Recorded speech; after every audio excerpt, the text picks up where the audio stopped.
investimos janeiro para falar sobre essa proposta de um ano novo, uma vida nova. Nós estamos em ano 2023 e, pastor, a primeira mensagem do ano foi quais são as razões que nós temos para ter esperança para 2023. Desde o fato de Deus, desde o início, tratar da sociedade, ou da humanidade, perdão, com graça, até Cristo ter feito a justificação, que é a prova de amor de Deus por nós, até o fato de que o Espírito Santo, o ministério do Espírito é interceder por nós, e o ministério do nosso Senhor e Salvador Jesus Cristo é interceder por nós. E é por isso que Paulo, ali em Romanos 8, solta aquele grito retórico, não é? Deus é por nós. Por que eu vou temer alguma coisa, algum ser no futuro, ou presente, ou passado, as tribulações, qualquer coisa? Eu não preciso temer, porque Deus é por nós. Então eu tenho todos os motivos para ter esperança, para crer no futuro. Depois nós vamos pensar exatamente sobre o fruto do Espírito. Quem anda no Espírito, quem anda sob a orientação do Espírito, quem segue a orientação do Espírito, quem é que lembra quais são as 3 primeiras características do Espírito, do fruto do Espírito? Amor. Olha, eu vi uma voz que não é de adulto. Quem foi que falou? Parabéns, olha aí. Deus abençoe. Amor, alegria e paz. Ouvi também adultos falando aqui embaixo, mas eu ouvi uma voz lá de cima. Amor, alegria e paz, fruto do nosso relacionamento com Deus, vem direto do coração de Deus para o nosso. Eu experimentei o amor de Deus, eu experimentei o fato de eu saber que Deus me ama, apesar de pecador, de Deus resolver o meu problema, que eu estava caminhando em direção à perdição eterna, ao afastamento de Deus, mas Deus me amou de uma tal maneira que enviou seu Filho, me resgatou do império das trevas. Isso transforma a minha compreensão do mundo. Eu não enxergo mais o mundo da mesma maneira. Mesmo diante das tribulações, eu posso viver como Paulo e Silas, presos no tronco à meia-noite, que cantavam hinos de louvor a Deus.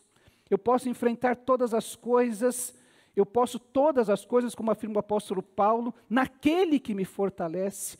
Há uma alegria no meu coração que nada nem ninguém pode roubar. E há uma paz, como diz, que vem o fato de agora eu não sou mais inimigo de Deus. Isso a gente reviu vários textos aqui que mostram que aquela pessoa que ainda não teve um encontro com Cristo pode ser uma pessoa maravilhosa, pode ser gente boníssima, se ele não tiver um encontro com Jesus. A Bíblia diz que ele é um inimigo de Deus, no seu entendimento e na sua maneira de viver. Ele precisa ter um encontro com Deus para ter paz com Deus, e mais, experimentar no seu coração uma paz que excede todo entendimento. Não é uma paz natural, é uma paz que o entendimento não consegue dar conta. Da onde veio isso? Isso é sobrenatural. Depois nós vamos falar quais são as outras 3, quem lembra? Paciência, amabilidade e bondade, que tem a ver com a maneira como a colinha está bem feita, mas isso... Isso, mas está certo, tem que fazer isso mesmo. Tem irmãos que ficam com a Bíblia toda rabiscada, porque vão anotando, está certíssimo isso. Paciência, amabilidade e bondade, que tem a ver com os meus relacionamentos interpessoais. Tive um encontro com Cristo, minha visão de toda a realidade foi transformada. Eu não posso viver com os meus irmãos sem paciência, sem amabilidade e sem bondade. Eu quero que os irmãos pensem muito a respeito disso, porque as respostas atravessadas, essa ideia de que eu sou franco, eu falo a verdade, mas eu machuco o outro, isso não é de Deus. Então a gente precisa tomar cuidado, porque nos nossos relacionamentos interpessoais, paciência, amabilidade e bondade, nós vimos hoje pela manhã, quando estudávamos sobre 1 Tessalonicenses, que a marca daqueles irmãos, que os tornou famosos em toda aquela região, foi o amor, a fé e a esperança. O jeito que eles viviam, o amor fraternal que existia entre eles, e o amor pelo outro, era uma marca que se destacava naquela realidade. E as 3 últimas características?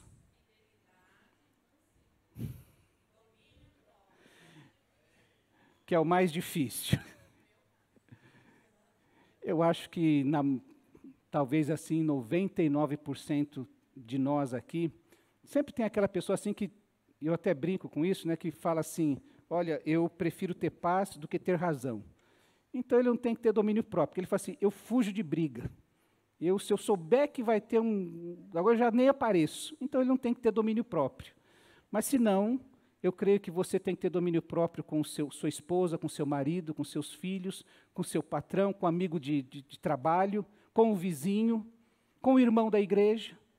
Talvez seja a grande dificuldade que nós temos, mas a palavra de Deus diz que quando nós seguimos a orientação do Espírito, isso começa a agir em nós. E isso não é só uma decisão que a gente toma, não é só uma consciência, uma decisão da nossa vontade, mas é uma transformação dos nossos afetos, das nossas tendências. Deus vai transformando, sim, as nossas intenções, os nossos sentimentos com relação a todas estas coisas. Então, nós falamos sobre tudo isso em janeiro. E domingo passado, que foi a celebração da Ceia do Senhor, nós lembramos que o Evangelho de Cristo Jesus veio para curar a nossa vida, para curar várias dimensões do ser humano. A gente não é departamentalizado. Isso aqui é físico, isso aqui é mental, isso aqui é espiritual. Nós somos um ser integral. E é por isso que quando eu estou ansioso, eu perco o sono, dá dor de barriga, em outros dá prisão de ventre, não é? E é por isso que quando a gente tem pouca taxa de potássio, a gente fica deprimido. E é por isso que quando a gente está alegre, o coração dispara, não é? Porque a gente é um ser integral. Não dá para dividir uma coisa da outra. Nós precisamos compreender isso e que Deus trabalha na nossa vida exatamente desta maneira. Por isso que vou fazer essa leitura de João, capítulo 3, dos versos 1, que vai ser um texto longo, mas só para a gente ter para a gente compreender esse contexto. Você já conhece essa passagem que o evangelista João registra, capítulo 3, de verso 1 ao 21. Eu quero falar hoje sobre a cura das feridas emocionais. Que quando Jesus propõe a Nicodemos que a gente vai nascer de novo, que com o novo nascimento a gente não carrega essas feridas emocionais para sempre. Ele abre a possibilidade de uma nova vida. Diz assim o texto: havia um fariseu chamado Nicodemos, uma autoridade entre os judeus. Ele veio a Jesus à noite e disse: Mestre, sabemos que ensinas da parte de Deus, pois ninguém pode realizar os sinais miraculosos que estás fazendo, se Deus não estiver com ele. Em resposta, Jesus declarou: digo-lhe a verdade, ninguém pode ver o reino de Deus se não nascer de novo. Perguntou Nicodemos: como alguém pode nascer sendo velho? É claro que não pode entrar pela segunda vez no ventre de sua mãe e renascer. Respondeu Jesus: digo-lhe a verdade, ninguém pode entrar no reino de Deus se não nascer da água e do Espírito. O que nasce da carne é carne, mas o que nasce do Espírito é Espírito. Não se surpreenda pelo fato de eu te ter dito: é necessário que vocês nasçam de novo. O vento sopra onde quer, você o escuta, mas não pode dizer de onde vem nem para onde vai. Assim acontece com todos os nascidos do Espírito. Perguntou Nicodemos: como pode ser isso? Disse Jesus: você é mestre em Israel e não entende estas coisas? Asseguro-lhe que nós falamos do que conhecemos e testemunhamos do que vimos, mas mesmo assim vocês não aceitam o nosso testemunho. Eu lhes falei de coisas terrenas e vocês não creram. Como crerão se lhes falar de coisas celestiais? Ninguém jamais subiu ao céu a não ser aquele que veio do céu, o Filho do Homem. Da mesma forma como Moisés levantou a serpente no deserto, assim também é necessário que o Filho do Homem seja levantado para que todo o que nele crer tenha a vida eterna. Porque Deus tanto amou o mundo que deu o seu Filho unigênito para que todo aquele que nele crer não pereça, mas tenha a vida eterna. Pois Deus enviou o seu Filho ao mundo, não para condenar o mundo, mas para que este fosse salvo por meio dele. Quem nele crê não é condenado, mas quem não crê já está condenado por não crer no nome do Filho unigênito de Deus. Este é o julgamento. A luz veio ao mundo, mas os homens amaram as trevas e não a luz, porque as suas obras eram más. Quem pratica o mal odeia a luz e não se aproxima da luz, temendo que as suas obras sejam manifestas.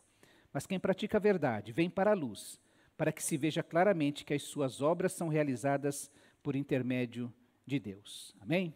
Vamos orar mais uma vez. Pai querido, obrigado. Nós te pedimos, ó Deus, que a tua palavra venha realizar a tua vontade no nosso coração, que o teu Espírito Santo tenha livre trânsito entre nós, que ele possa nos falar, nos quebrantar e nos formar novamente a imagem do teu Filho Jesus, ó Deus. Vem falar a cada um de nós, é a nossa oração, no nome precioso do Senhor Jesus. Amém. Eu cresci numa igreja normal. Eu tinha um pastor bravo, já disse que tinha uns diáconos que eu achava que eram chatos, eu achava que tinha uns crentes que precisavam viver o que eles ficavam cobrando na vida dos outros, e eu conheci muita gente que era muito trabalhadora e que me ensinou que ser crente, a vida cristã, era ter trabalhos e cargos na igreja. A pessoa respeitava. Então, desde os juniores, eu tenho cargo na união de juniores, adolescentes, jovens, e por aí vai. E isso ficou marcado na minha vida. Até que, no meio da minha adolescência, eu conheci gente que tinha uma vida muito bela. Eles não brigavam na igreja. Eles não ficavam reclamando do que estava acontecendo na igreja, nem do pastor da igreja. Eu conheci gente que conhecia profundamente a Bíblia e que falava da Bíblia de uma maneira completamente diferente do que eu vinha ouvindo falar todo o tempo. Você não pode isso, não pode aquilo. Eu cresci como cristão que não podia um monte de coisas na vida cristã. Mas eu descobri essas pessoas falando, não é que não pode. Existe um negócio chamado vida abundante, você andar com Jesus.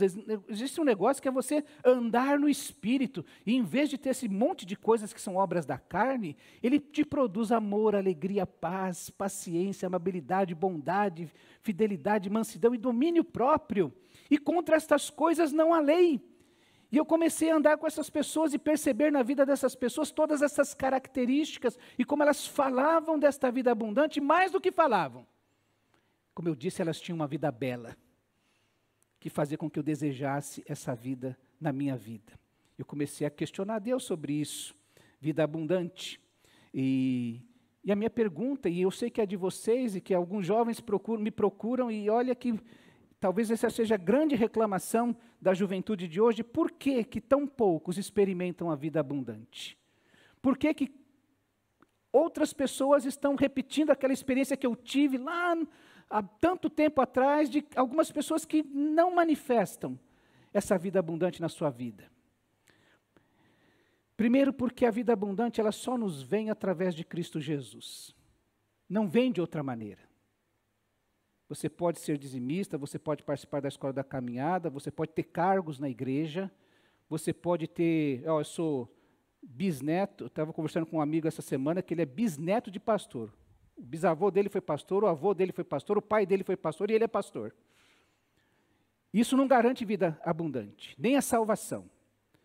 Então, em primeiro lugar, a vida abundante só vem através de Cristo Jesus. Não tem outro meio.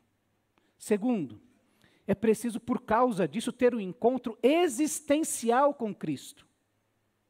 Um encontro como o de Paulo, como de outras personagens que a gente vai citar durante essa mensagem, que, olha, até encontrar com Cristo era de um jeito. A partir daquele momento que eu encontrei com Cristo, a minha vida mudou completamente. Como eu falei, quando o amor de Cristo é derramado sobre a minha vida, a perspectiva sobre a vida é transformada. E terceiro lugar, é preciso se manter em Cristo. Só vem através de Cristo, é preciso ter um encontro com Cristo e é preciso se manter em Cristo. A gente se afasta de Deus e depois reclama que não sente a presença de Deus.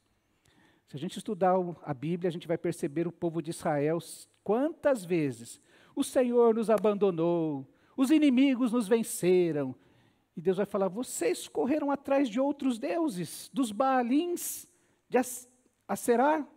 Vocês foram atrás de outros deuses, se comportaram como uma mulher que trai o marido, e agora estão reclamando, que estão no fundo do poço, sem a presença de Deus na sua vida.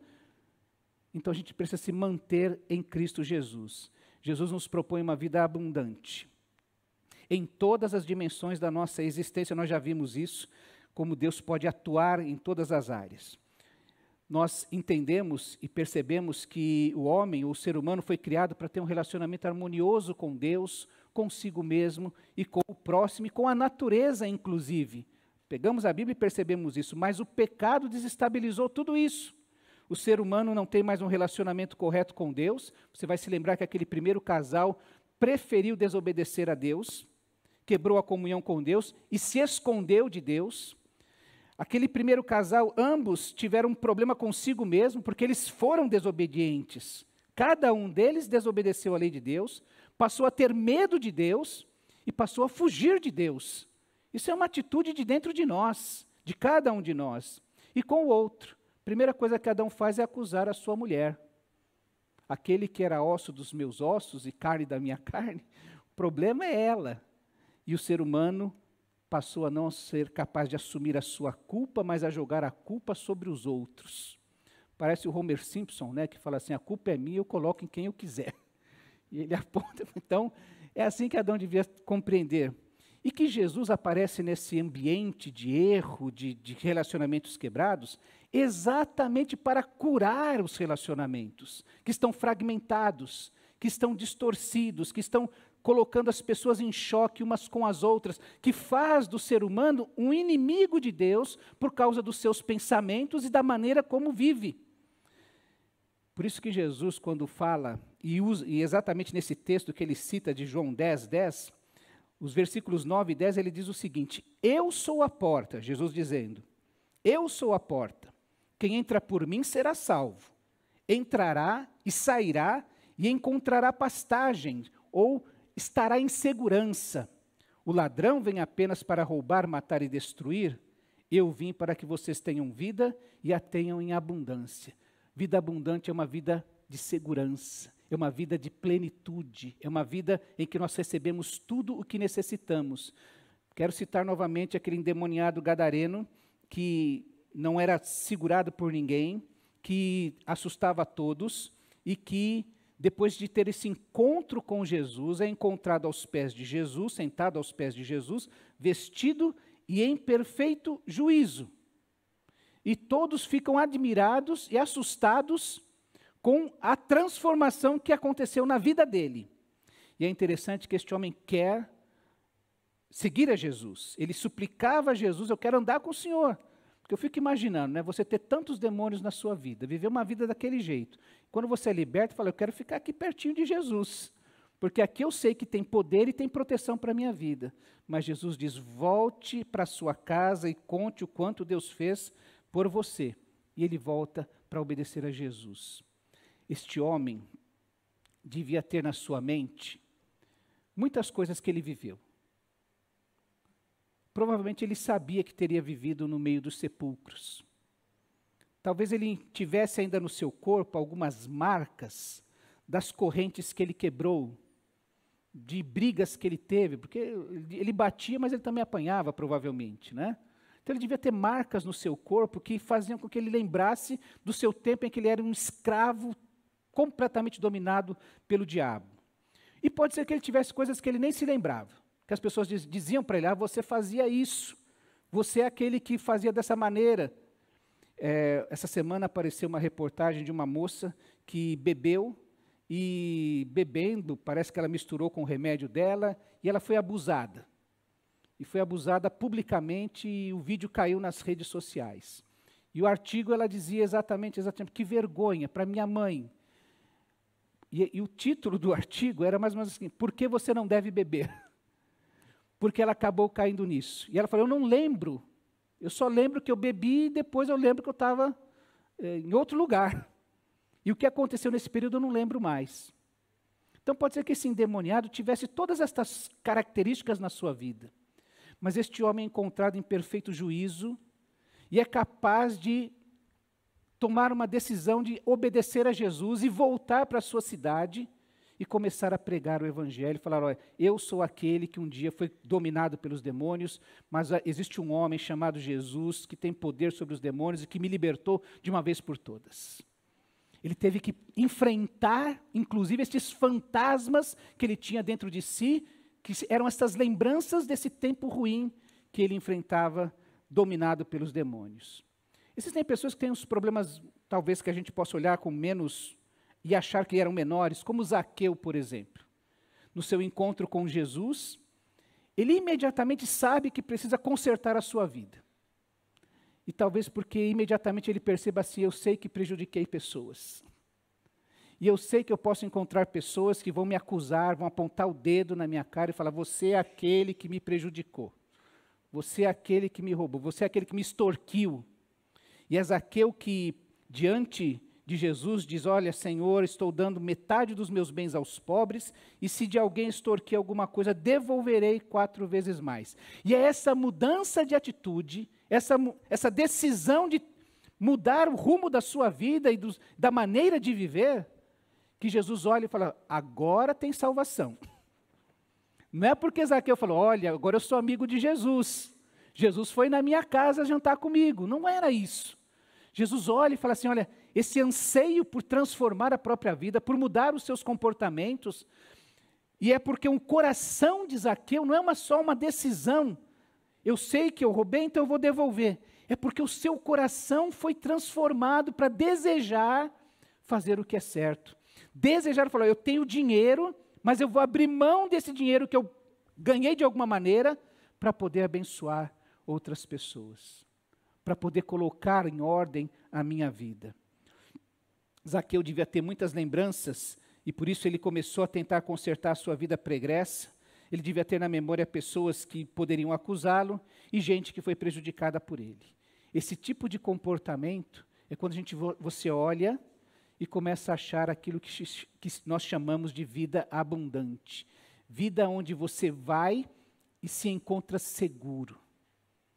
Você chega ali e, como diz Jesus, você vai entrar e encontrar pastagens, você vai encontrar segurança, vai encontrar suprimento para a sua necessidade. A minha afirmação é que dificilmente alguém será um crente espiritualmente maduro, se não for emocionalmente saudável. Dificilmente. Então a gente precisa tratar das nossas questões emocionais, destas feridas, destas coisas que eu falei, comecei dizendo, meu pastor era bravo, mas eu aprendi a amar meu pastor. Eu cresci. Os diáconos eram chatos, mas eu aprendi a admirá-los. O tempo foi passando, eu tive que amadurecer, crescer. A gente não pode ficar patinando na nossa vida, porque Jesus vem para atuar no equilíbrio do nosso ser, nas diversas dimensões que existem em nós.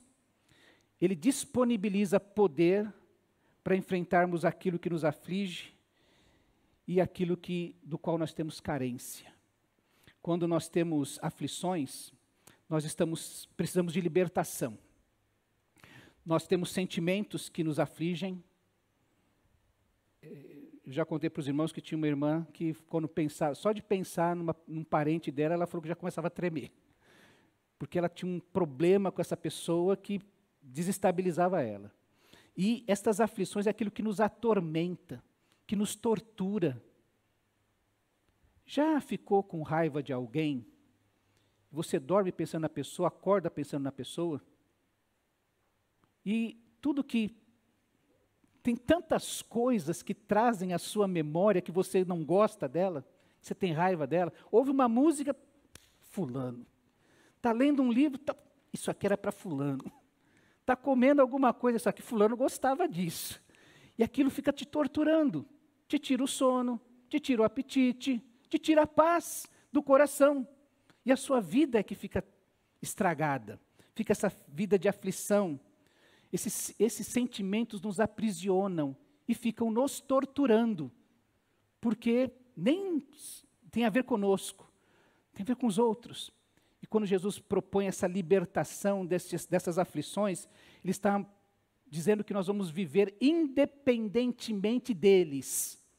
Eles existem, mas eles não me afligem mais, eles não me torturam mais, eles não dominam mais a minha vida. E é isso que Jesus vai fazer por nós. Em muitas situações, elas continuarão existindo, os sentimentos continuarão existindo em nós, mas eles não nos torturam mais. Porque agora o Senhor da nossa vida é Jesus, e a proposta de Jesus ser o Senhor da nossa vida envolve tirar desse trono esses sentimentos. recebemos direção, sabedoria, poder para lidar com eles. Eu vou falar um pouquinho para frente sobre isso. E as carências que são supridas. Pastor, eu não consigo perdoar. Não, você consegue. Em nome de Jesus você vai conseguir. Porque o nosso Senhor deu o exemplo na cruz do Calvário, dizendo assim, Pai, perdoa-lhes porque eles não sabem o que fazem. E é esta mesma capacidade que Jesus quer trazer para o coração de cada um de nós.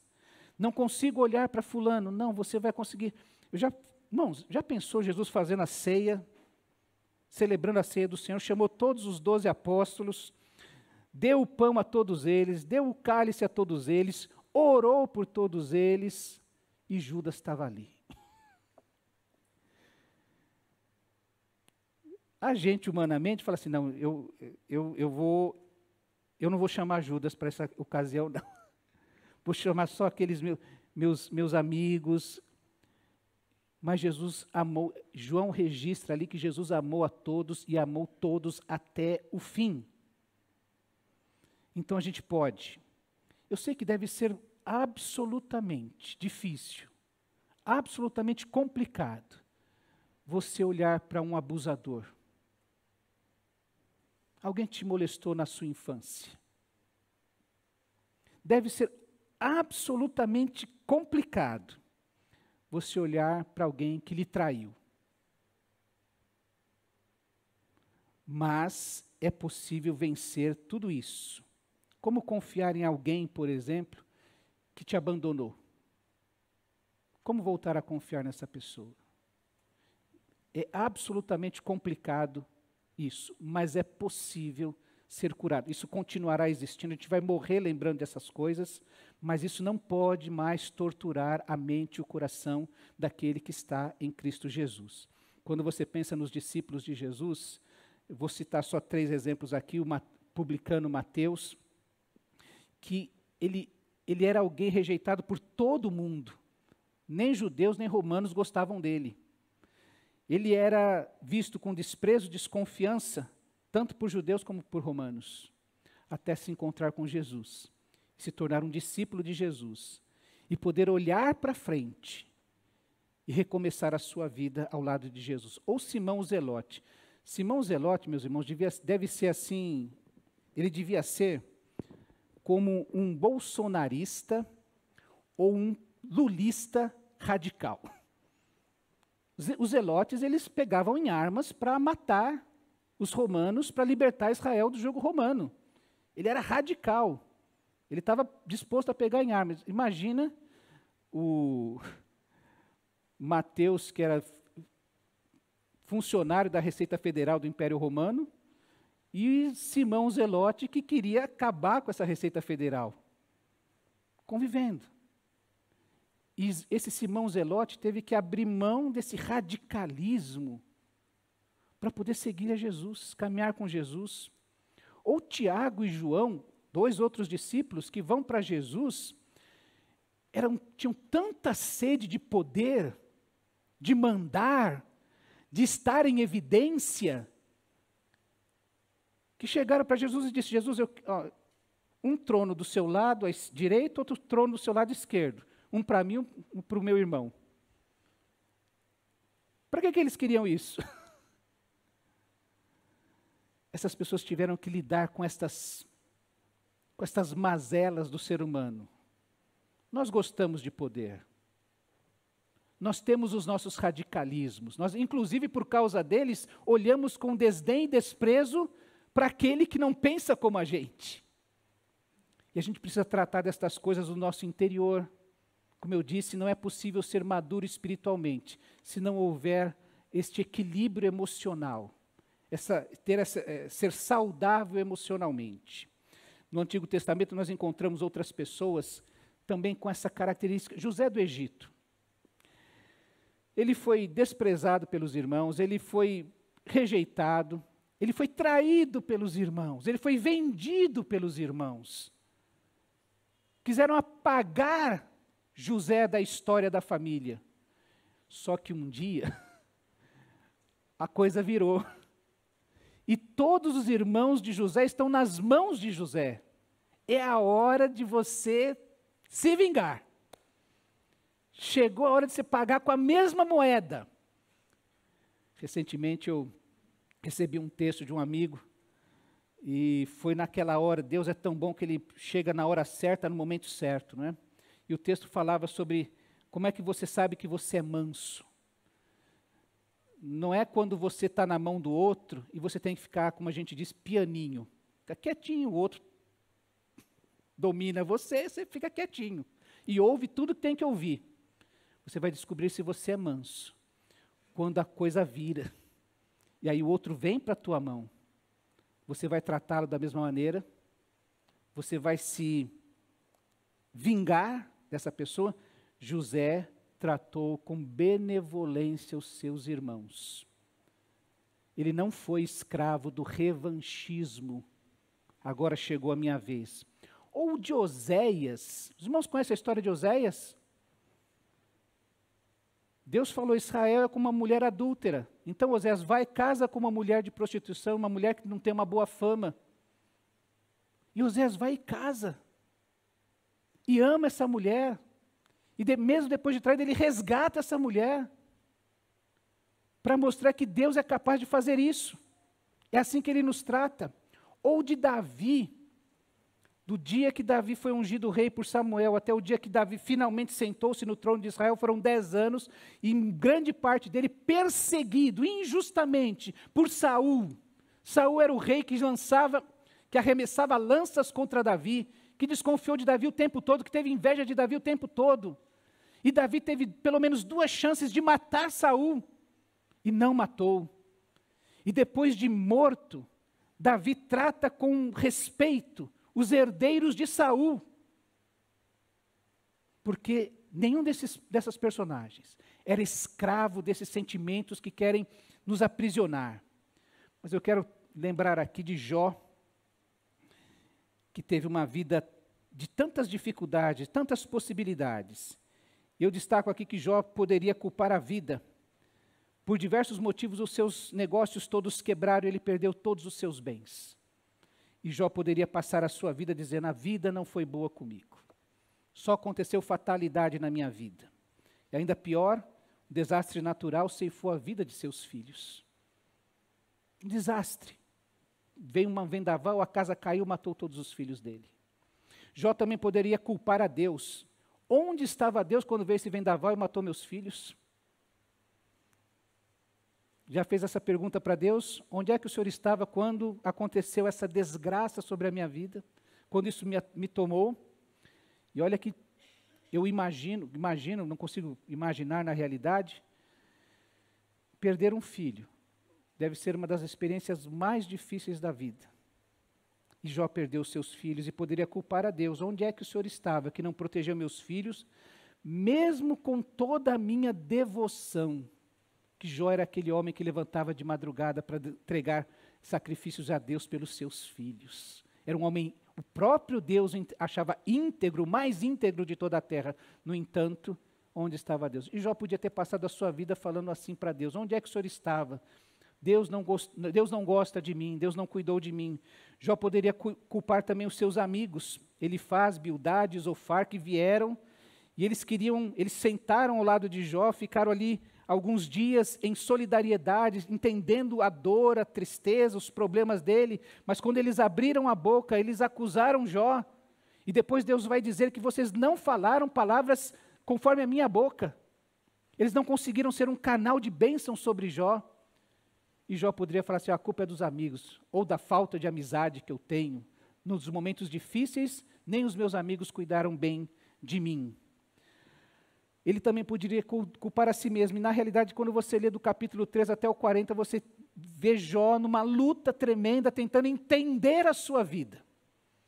Em alguns momentos ele, como se diz, ele execra o dia em que nasceu. Maldito o dia que eu nasci, eu não devia ter nascido, eu devia ter sido um aborto, teria sido melhor.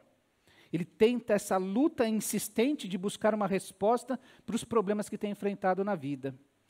Mas Jó só encontra cura para a sua vida. Ele só é transformado e se abre uma nova perspectiva para ele quando ele tem um encontro com Deus. Deus cura Jó. não resolve todos os problemas. Os filhos deles morreram. Os filhos e filhas dele morreram. Ele teve uma experiência traumática na vida. Ele perdeu todos os seus bens. E isso está na história, registrado na vida dele. Mas ele foi curado de ficar escravo e refém destes sentimentos. Em obediência a Deus, Jó pôde orar pela vida dos seus amigos, aqueles amigos que não foram bons amigos, aqueles amigos que não trouxeram uma palavra de bênção sobre a sua vida. E foi durante esta oração, e foi durante essa intercessão de Jó pelos seus amigos, foi quando ele saiu de si mesmo e começou a entregar-se para o bem do outro, que Deus começou a curar Jó. Que Jó começou a experimentar uma cura em sua vida e pôde então reconstruir a sua vida, pôde especialmente renovar a sua comunhão com Deus. E eu quero dizer que em alguma medida, muitos dos sentimentos que nos aprisionam, eles nos aprisionam exatamente porque a gente vai quebrando o nosso relacionamento com Deus. Muita coisa, como eu falei, olha, a gente vai se afastando como o povo de Israel de Deus. E chega uma hora que a gente não ouve a voz de Deus, não percebe a presença de Deus e rejeita a cura que Deus pode trazer para a nossa vida. Como Israel rejeitou, matou os profetas que Deus havia mandado para eles. Se vocês tivessem ouvido os profetas, quem sabe não chegaria a esse ponto. Então, muita coisa da nossa vida pode ser evitada com o Evangelho de Cristo Jesus. Se abrirmos no início o nosso ouvido, o nosso coração, o nosso olhar, a nossa agenda para esta busca por Deus. Como eu disse, do capítulo 3 até o 40, Jó é numa discussão para entender Deus, até que finalmente ele tem esse encontro com Deus. E este encontro existencial, que seus olhos são abertos, e quando ele diz assim, antes eu te conhecia de ouvir falar, mas agora eu te conheço de caminhar contigo. Eu tenho uma nova perspectiva a respeito de quem é o Senhor. Segunda-feira a gente lembrava sobre aqueles homens, os discípulos de Jesus que estão no barco, e eu falava assim, olha, irmãos, eles já aprenderam, eles já sabiam que Jesus curava doenças, já sabia que Jesus libertava endemoniados. Mas quando eles estão no barco, eles descobrem que Jesus manda no vento e na água. E eles ficam assim, quem é esse homem? Eles já sabiam que Jesus era poderoso, mas a partir dali eles descobriram que Jesus era mais ainda do que eles tinham conhecido até aquele momento. E Jó passa por esta mesma experiência no meio do seu sofrimento. Eu conheci um monte de coisas a seu respeito, mas agora eu te conheço mais ainda. E a vida de Jó é curada nesse sentido. Jó não foi dominado pelos seus traumas. Ele foi liberto dos seus traumas, ele foi curado dos seus traumas. Eu quero encerrar lendo um texto que é um caminho de cura. Eu posso chamar você aqui à frente, como alguns gostariam, e fazer uma oração. E de repente você, aquela pessoa que se odeia, um ódio de morte, você passar a amar.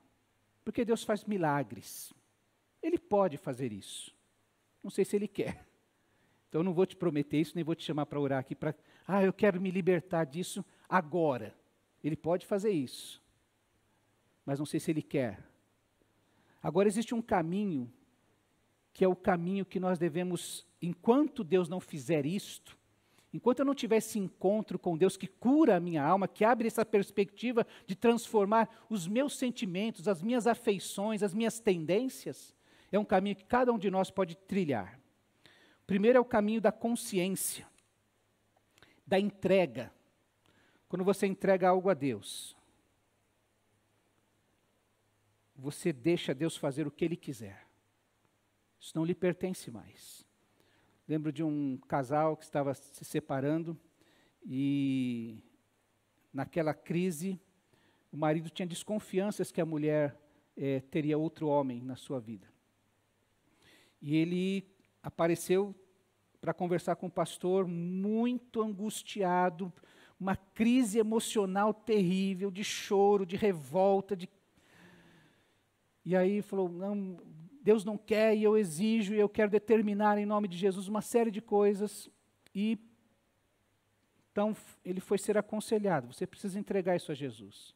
Não, porque Deus não... Pastor, Deus quer que acabe um casamento? Ele falou, eu não sei o que Deus quer. Mas você precisa entregar isso a Jesus. E quando a gente entrega algo, a gente está entregando em sacrifício. Lembra o que Abraão ia fazer com Isaac? Entregar em sacrifício. E essa entrega é falar assim, Deus, isso é seu. O Senhor faz o que o Senhor quiser. Infelizmente, esse casal, essa mulher de fato tinha outro amante, um amante. Mas na semana seguinte, esse homem chegou no gabinete do pastor em paz. Pastor, infelizmente isso aconteceu. E o pastor foi mostrar para ele, será que não foi porque você aprendeu que quando a gente entrega, a gente deixa Deus fazer as coisas? Então a primeira coisa que a gente precisa fazer é reconhecer que nós temos um problema muito sério, que nós precisamos entregar a Jesus. Então, saber qual é o problema em primeiro lugar. E quando Paulo escreve aos Colossenses, e eu não vou nem citar, ele diz assim, mas agora, abandonem todas estas coisas. Ira, indignação, maldade, maledicência e linguagem indecente no falar. Não mintam uns aos outros, visto que vocês já se despiram do velho homem ou da velha vida de não regenerados com as suas práticas. Aqui são algumas práticas. Então, em primeiro lugar, eu preciso entender que eu tenho um problema. Que estas coisas que o apóstolo Paulo está falando aqui, por exemplo, são um problema na vida do cristão. Se eu me iro, eu estou com um problema. Se eu faço alguma coisa com maldade, eu estou com um problema. Se eu participo de maledicência, eu estou com um problema. Se eu tenho uma linguagem indecente no falar, eu estou com um problema. E eu preciso levar isso diante de Deus. E se eu tenho raiva, se eu acho que sou menos que todo mundo, um complexo de inferioridade, se eu... e hoje a psicologia popularizou tantos termos e todo mundo se autodiagnostica, né? Como Turro que fala, burnout e borderline, e todo mundo sabe o que tem. E ninguém quer resolver nada. Depressão, estou deprimido, coisa. Eu não estou menosprezando o seu problema, quero que você saiba disso. Estou dizendo que existe cura, que existe solução para isso. Tá? Paulo fala então que, primeiro, vocês precisam abandonar estas coisas. Você tem um problema e precisa colocar nas mãos de Deus. Segundo, anseio por Cristo, conhecimento de Cristo. Conhecer sobre Cristo é diferente de conhecer a Cristo. Vida abundante só vem por Cristo. E vida abundante a gente só tem permanecendo em Cristo. É por isso que Paulo continua o texto dizendo assim, revistam-se do novo, não da vida velha, não dessa coisa que você carrega há 20 anos. Conheço gente que a família é doente, todo mundo é doente, ano após ano, não sai daquilo, não trata daquilo, as coisas não melhoram. Revistam-se do novo, o qual está sendo renovado em conhecimento. Eu preciso conhecer esse problema. Nessa nova vida, já não há diferença. E ele termina dizendo, mas Cristo é tudo e está em todos. Cristo é o canal de bênção. Cristo é a sabedoria para a nossa vida. Cristo é o Salvador para a nossa vida. As coisas precisam vir através de Cristo. Essa decisão de buscar, a busca do sobrenatural no natural. Estou dizendo para você que vai chegar um momento em que você vai ter um encontro com Jesus e as coisas parece que o teu ouvido vai destampar para ouvir essa verdade, que teus olhos vão ser desvendados, que aquela descrença vai se tornar em fé de que algo vai poder acontecer. Porque as coisas extraordinárias, elas acontecem no cotidiano. Tem gente que fica esperando um milagre tremendo acontecer e não consegue abrir os olhos de manhã e falar assim, aconteceu um milagre. Eu acordei. Sabe? E aí fica esperando algo de extraordinário e não percebe o ordinário, o cotidiano na sua vida. Os milagres acontecem no cotidiano, enquanto a gente está caminhando. Lembra-se que aqueles homens todos que tiveram encontro com Jesus, a mulher samaritana estava no cotidiano da vida dela. O cego de Jericó estava no mesmo caminho que ele ficava todos os dias. Aquele mendigo na Porta Formosa, ele estava há décadas no mesmo lugar. Aí apareceu o extraordinário, no cotidiano da vida daquela pessoa. Portanto, povo escolhido de Deus, revistam-se. Ele está falando, olha, traga para a sua vida, busque para a sua vida, encha a sua vida com estas coisas, de profunda compaixão, bondade, humildade, mansidão, paciência. Suportem-se uns aos outros, ou deem sustentação uns aos outros, e perdoem as queixas que tiverem uns contra os outros, perdoem como o Senhor lhes perdoou. Acima de tudo, porém, revistam-se de amor, que é o elo perfeito. Aonde isso acontece? No ambiente da igreja. Não é na sua casa, não é andando sozinho, é na comunhão.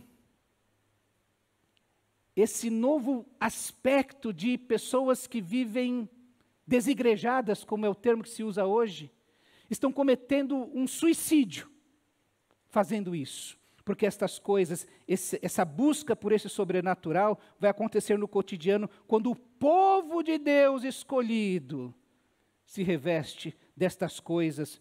E esse suportar-se uns aos outros é dar sustentação. Quem é que vai me dar sustentação? Quem é que é capaz de chegar para mim e falar assim, você está errado? Não, mas meu pai fez isso comigo. E por isso eu sou assim. Você está errado. Precisa perdoar seu pai, se libertar disso. Vamos orar juntos, vamos aprender isso, vamos ler tal livro, vamos ver o testemunho de fulano. Isso vai fortalecer, porque a fé, ela é fortalecida, as pessoas crescem de fé em fé. Por fim, o sobrenatural, porque Paulo diz que a paz de Cristo será o juiz em seu coração.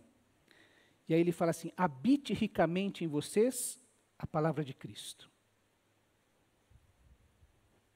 Como eu disse, a popularização da psicologia às vezes cria uma dificuldade, a gente sabe do problema, mas não tem a solução para isso. E às vezes alguém diz assim, olha, você tem mais é que ser feliz mesmo. Não ser feliz é que é o errado. E aí você vai querer ser feliz de um jeito que a Bíblia chama assim, isso é pecado. Por isso que Paulo fala, precisa habitar ricamente a palavra de Cristo no coração de vocês. Ensinem-se e aconselhem-se uns aos outros, com toda a sabedoria que vem da palavra de Deus, da palavra de Cristo. Cantem salmos, hinos e cânticos espirituais com gratidão a Deus em seu coração. Onde a gente faz isso? Juntos, aprendendo, sendo curados, inclusive, pelo tempo de louvor e adoração. E, por fim, tudo o que fizerem, seja em palavra, em ação, façam-no em nome do Senhor, dando por meio dele graças a Deus Pai. É interessante que se você olhar aquelas coisas que Paulo fala para a gente abandonar na nossa vida, a gente não pode fazer aquelas coisas e falar assim, graças a Deus eu sou maledicente, por exemplo. Graças a Deus eu odeio fulano. Graças a Deus eu não ando em paz com fulano. Você não pode falar isso. Mas Paulo fala para que a nossa vida seja exatamente dessa maneira.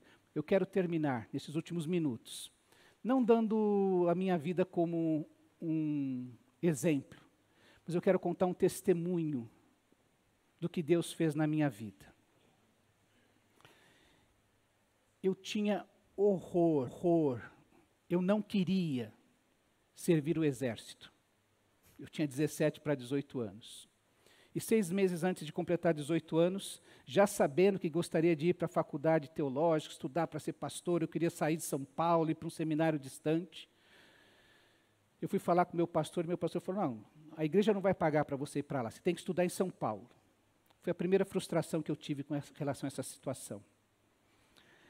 E eu estava desempregado e sendo chamado para o exército toda semana. Você vai lá, tal. E meu pai é ex-combatente da Segunda Guerra Mundial. Ele foi ex-combatente. Tinha lá o diploma, medalha, tudo mais. Eu falei, pai... Aliás, eu não falei com ele, eu falei com a minha mãe, para minha mãe falar com ele.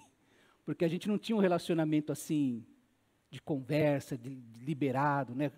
Ele era muito quieto, muito fechado na dele. Eu falei para ela falar com ele e ele, não vou. Pai, mas pelo amor de Deus, se o senhor for lá, eu tenho certeza que eu sou o único filho homem, né? Ajudo em casa, aquela coisa toda. Eles não vão me pegar no exército. Meus irmãos, foi um negócio terrível. porque eu fui a última pessoa a ser liberado do exército. Eu, naquela época, datilografava muito bem, já trabalhava uns 4 anos datilografando. Alguém sabe o que é datilografar aqui? Né? Sem curso, eu datilografava muito bem. E eu fiquei assim umas 2 semanas, indo todo dia, às 7 da manhã tinha que estar lá, ficava até 1 hora da tarde, sem alimentação, depois voltava para casa, tinha que voltar no outro dia, e cada dia cortava 100, no outro dia cortava mais 200, e eu ficando, e me pegaram para trabalhar no escritório do Exército, datilografando os CAM, Certificado de Alistamento Militar. Tinha um quadradinho ali que tinha que datilografar, dispensado por excesso de contingência em tal data. E eu datilografava 100 CAM, o meu não estava no meio. Voltava no outro dia, datilografava mais 100 CAM, o meu não estava no meio. Até que chegou o último dia, eu fui lá datilografar vários novamente, e quando eu saio do escritório, eu passo por um pessoal que já estão raspando, passando a maquininha no cabelo deles. Eu não datilografei o meu CAM, naquele bloco que eu datilografei. Eu passei e vi o pessoal cortando o cabelo, eu atravessei a rua dentro do quartel e fui ficar com o pessoal lá que eu não sei o que eles estavam fazendo. Aí chegou o comandante do quartel lá e falou, quem são vocês? Eles só falam assim, gritando com a gente. Quem são vocês? Fulano, tal. E você? Falei, eu estava datilografando lá, não sei, vim para cá. Ninguém me mandou ir para lugar nenhum, eu vim para cá. Aí ele me entregou um monte de CAM, datilografia de novo. O meu não estava lá. Quando eu voltei para o mesmo lugar. O coronel chegou, comandante, Paulo de Tarso, lembro até hoje. Fulano, some daqui. Beltrano, vai embora, não quero te ver mais aqui. É assim que eu tinha tratado lá. Fulano, tal. De novo, meu CAM não estava ali no meio. Tá. Você? Aí tinha um japonês que estava com uns 24 anos já, tinha de se alistar com 24 anos.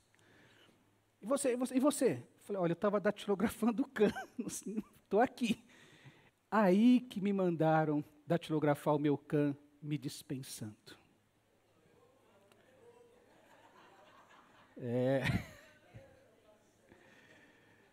Mas, meus irmãos, aquilo, eu falei, pô, meu pai podia ter me poupado de tudo isso. E o velhinho não fez isso. E sabe, eu podia nutrir uma mágoa por meu pai não ter me atendido nisso. Nunca pedi nada.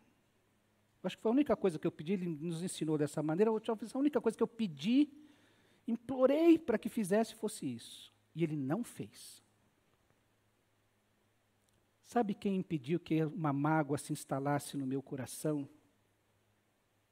E que eu aprendesse a entender o meu pai, como foram as provas de amor que meu pai tinha para me dar?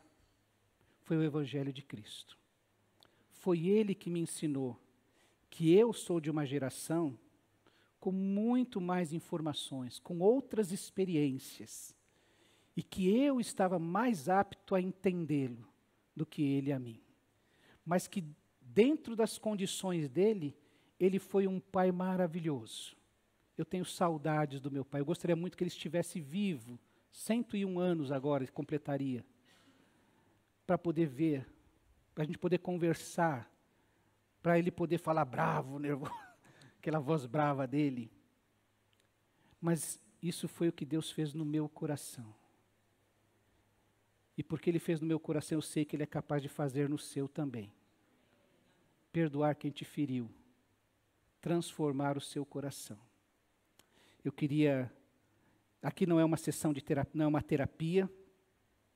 Eu quero lembrar daquilo que foi a experiência que eu tive nos últimos 2 meses de vida de meu pai.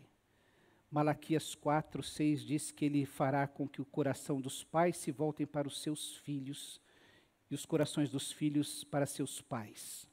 Que pais e filhos façam as pazes. Que pais e filhos sejam unidos de coração novamente. Que isso aconteça na sua vida, Não é, como eu disse, não é uma sessão de terapia, isso não vai resolver tudo na sua vida, mas eu quero que você saiba que estas coisas, o irmão que te magoou, o pai que te magoou, o pastor que te magoou, a esposa que te magoou, o marido que te magoou, qualquer coisa, isso não pode dominar o seu coração, porque Jesus veio curar essas coisas. O sangue precioso dele, o sacrifício precioso dele na cruz do Calvário, é poderoso para curar estas coisas nas nossas vidas. Amém? Queria que você fechasse seus olhos. Deus querido, nós te agradecemos, porque o Senhor abre um caminho de esperança para nós, porque a tua ressurreição sobre a morte, a tua vitória sobre a morte, o maior e último inimigo que temos para enfrentar, ó Deus, foi vencido. O Senhor já provou que nos ama na morte do seu Filho. E nós te agradecemos, ó Deus, porque o Senhor nos dará juntamente com Ele, e de graça, todas as coisas. E nós te pedimos agora, ó Deus, a cura destas feridas emocionais, das mágoas, das traições, dos abandonos, das frustrações, das decepções da nossa vida, que querem nos aprisionar, nos angustiar, sentar-se no trono da nossa vida, no lugar que só te pertence, que é o lugar de onde o Senhor emana cura sobre a nossa vida. Ó Deus querido, permite que cada um aqui nesta noite experimente esta vida abundante, este lugar de segurança, de pleno suprimento, este lugar de onde jorra água viva, água que traz vida, água que cura, ó Deus. Ó Deus, vem fazer isso na nossa vida, na vida da tua igreja, na vida de cada um, nos casamentos aqui, ó Deus, nestes relacionamentos que estão quebrados. Produz, ó Deus, frutifica em nossa vida aquilo que é do teu agrado. Nós oramos, gratos no nome precioso do Senhor Jesus. Amém.